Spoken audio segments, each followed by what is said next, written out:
நம்ம ஊர்ல 2017ல வந்த ஒமன் புயல். இன்னும் மறக்க முடியல. அந்த பேர் எப்படி வந்துச்சு தெரியுமா? ஒரு புயல் வரப்போறதுன்னா எல்லாரும் டென்ஷன். ஆனா, அந்த புயலுக்கு பேர் எப்படி வைக்கிறாங்கன்னு யோசிச்சிருக்கியா? சாதாரண பேர் இல்ல. ஒரு ஸ்பெஷல் லிஸ்ட் இருக்கே. தானே நிவர், மோக்கா மாரி பேர் வச்சிருக்காங்க. ஆனா 2017ல் வந்த ஒமன் புயல், அப்போ தமிழ்நாட்டுக்கே கடுமையான பாதிப்பு. இதுல ஒரு பெரிய சிக்கல் இருக்கு. புயலுக்கு யாராவது ஒரு பெரிய அதிகாரி பேர் வைக்கிறதில்ல. வியாமான் ஆர்கனைசேஷன் மற்றும் யுனைடெட் நேஷன்ஸ் மாதிரி உலகளவிலான அமைப்புகள் ஒவ்வொரு நாட்டுக்கும் ஒரு வாய்ப்பு கொடுத்து பேர் வைக்க சொல்றாங்க. நம்ம வார்தா கஜா மாதிரி பேரு இந்தியா தான் வச்சது. அதான் அடுத்த புயல் பேரு என்னன்னு தெரிஞ்சுக்கணுமா?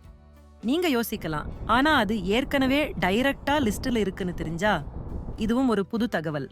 நீங்க கண்டிப்பா ஷேர் பண்ணணும். இந்த புயல் விஷயம் யாருக்கும் தெரியாத டாப் சீக்ரெட். ஷேர் பண்ணுங்க, கமெண்ட் பண்ணுங்க. இன்னும் பயங்கரமான தகவலுக்கு ஃபாலோ பண்ணுங்க.